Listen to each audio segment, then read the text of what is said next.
Good morning friends. YouTube channel advocate Amit Kumar Gupta में आपका स्वागत है। अपने इनकम टैक्स के केसेस की सीरीज में आज जो केस हम लोग डिस्कस करेंगे उस केस का नाम है Daesung auto parts India private limited versus assistant commissioner of income tax. ये case 97 ITR tribunal short notes page number 76 पे रिपोर्ट हुआ। मैटर चेन्नई ITAT ने डिसाइड किया और केस का जजमेंट 13 जुलाई 2022 को आया। फ्रेंड्स, इस केस को डिस्कस करने के दो मेन लॉजिक हैं। हमें पता है कि सेक्शन 32 के अंदर हम डेप्रिसिएशन क्लेम कर सकते हैं और एडिशनल डेप्रिसिएशन क्लेम करने के लिए कुछ कंडीशंस होती हैं। यदि वो कंडीशन सेटिस्फाई होती हैं तो असेसी जो है वो एडिशनल डेप्रिसिएशन क्लेम कर सकता है। इस केस के अंदर एडिशनल डेप्रिसिएशन को लेकर के चेन्नई ITAT ने दो मैटर्स पर अपना डिसीजन दिया। जब प्लांट एंड मशीनरी खरीदी जाती है, एक पहला साल वो होता है जब प्लांट एंड मशीनरी को हम परचेज करते हैं और इंस्टॉल कर लेते हैं, उस साल एडिशनल डेप्रिसिएशन मिलती है। और फिर अगले सालों की बात आती है कि क्या उन सालों में भी एडिशनल डेप्रिसिएशन मिलेगा या नहीं मिलेगा।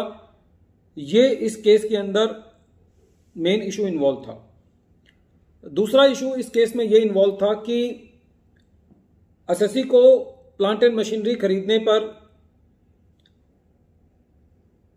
कुछ एक्सचेंज लॉस हुआ था, जो कि एक्सचेंज लॉस सेक्शन 43A के अंदर उस प्लांट एंड मशीनरी की कॉस्ट का हिस्सा बना था। असेसिंग ऑफिसर साहब का यह कहना था कि ये जो कॉस्ट ऐड की गई है प्लांट एंड मशीनरी में एक्सचेंज लॉस की वजह से, क्योंकि जब असेसी को फॉरेन एक्सचेंज में पेमेंट करनी होती है और कई बार ऐसा होता है कि फॉरेन एक्सचेंज की पेमेंट असेसी को एक्सचेंज का जो रेट होता है उसकी वजह से लॉस होता है, तो वो लॉस जो है वो प्लांट एंड मशीनरी की कॉस्ट में ऐड हुआ था। तो मुद्दा ये था, सेकंड इशू ये था कि क्या ये जो लॉस प्लांट एंड मशीनरी की कॉस्ट में ऐड हुआ है इसके ऊपर भी एडिशनल डेप्रिसिएशन मिलेगी या नहीं मिलेगी। फ्रेंड्स, इन दोनों इश्यूज पर आने से पहले,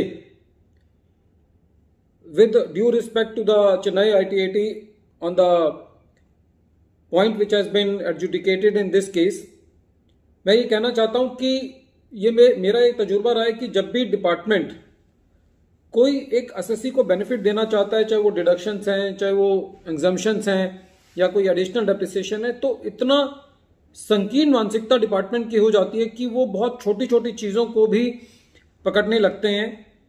हमारे पूरे जो गवर्नमेंट है उसका एक मेन उद्देश्य यह है कि ईज ऑफ डूइंग बिजनेस। क्या इस तरीके की जो लिटिगेशन है, क्या वो इस ईज ऑफ डूइंग बिजनेस को कटेल कर रही है या उसको बढ़ावा दे रही है? ये एज ए प्रोफेशनल ये मेरी समझ से बिल्कुल बाहर है। बहरहाल, मुद्दे पर आते हुए इस केस के अंदर जो लड़ाई थी वो दो मुद्दों की थी कि क्या जिस साल में प्लांट एंड मशीनरी परचेज की गई है और इंस्टॉल की गई है उस साल में तो कोई डाउट नहीं है कि एडिशनल डेप्रिसिएशन मिलेगा, क्या अगले सालों में भी मिलेगा या नहीं मिलेगा। तो जब ये मैटर ITAT तक पहुंचा तो ITAT ने ये कहा कि जो एडिशनल डेप्रिसिएशन है वो खाली पहले साल में मिलना है जब प्लांट एंड मशीनरी परचेज की गई है और इंस्टॉल की गई है, ये सब्सिक्वेंट ईयर्स में नहीं मिलेगा। एक तो ये मैटर इस केस में एडजुडिकेट हुआ। सेकेंड मैटर जो था वो ये था कि एक्सचेंज लॉस की वजह से जो असेसी ने अपनी कॉस्ट में ऐड कर दिया था उस लॉस को, क्या उस लॉस पे भी डेप्रिसिएशन मिलेगा या नहीं मिलेगा। तो इस मुद्दे पर भी ITAT ने ये कहा कि इस एक्सचेंज लॉस पर असेसी को एडिशनल डेप्रिसिएशन नहीं मिलेगा। With due respect to the Chennai ITAT,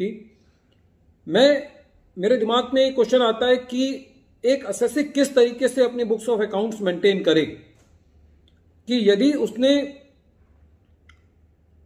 additional depreciation claim किया उस एक्सचेंज लॉस पर, तो फिर तो एक सिंपल अकाउंटिंग है कि भाई एक्सचेंज लॉस असेट की कॉस्ट में ऐड हुआ है और उस पर डेप्रिसिएशन कैलकुलेट कर लिया।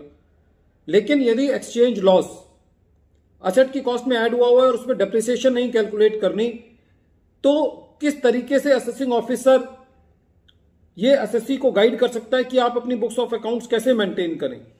ऑल्दो ये असेसिंग ऑफिसर का काम नहीं है कि वो कैसे बताए इस बुक्स को कैसे मेंटेन करें, ये अकाउंट कीपिंग रखना एक आज के टाइम में एक एसएससी के लिए इतना मुश्किल है कि इस तरीके से कि यदि सपोज करो कोई एसएससी ने कोई एसेट कैश में खरीद लिया 10,000 रुपए से ज्यादा, तो आप उसको उसके ऊपर डेप्रिसिएशन नहीं दोगे। तो जब एसएससी ने एसेट खरीद लिया तो एसेट की कॉस्ट में जाएगा, उसके ऊपर रेट लगाएंगे डेप्रिसिएशन का 15% फॉर एग्जांपल। तो किस तरीके से एसएससी अपनी बुक्स ऑफ अकाउंट्स को मेंटेन करे, उस कैश वाले हिस्से को अलग दिखाए कि उस पर डेप्रिसिएशन नहीं आएगा, वो बैलेंस शीट में जाए या नहीं जाए।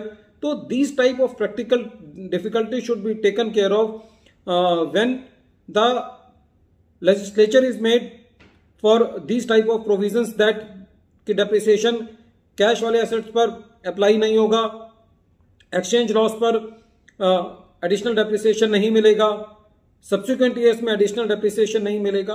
तो यदि सरकार कोई बेनिफिट देना चाहती है तो वो खुले दिल से दे, नहीं वरना ना दे, अदरवाइज इससे और एसएससी के लिए कॉम्प्लेक्सिटीज अराइज होती हैं। एक बार फिर मैं केस का नाम रिपीट कर रहा हूं। केस का नाम है Daesung auto parts India private limited versus assistant commissioner of income tax. Thank you friends.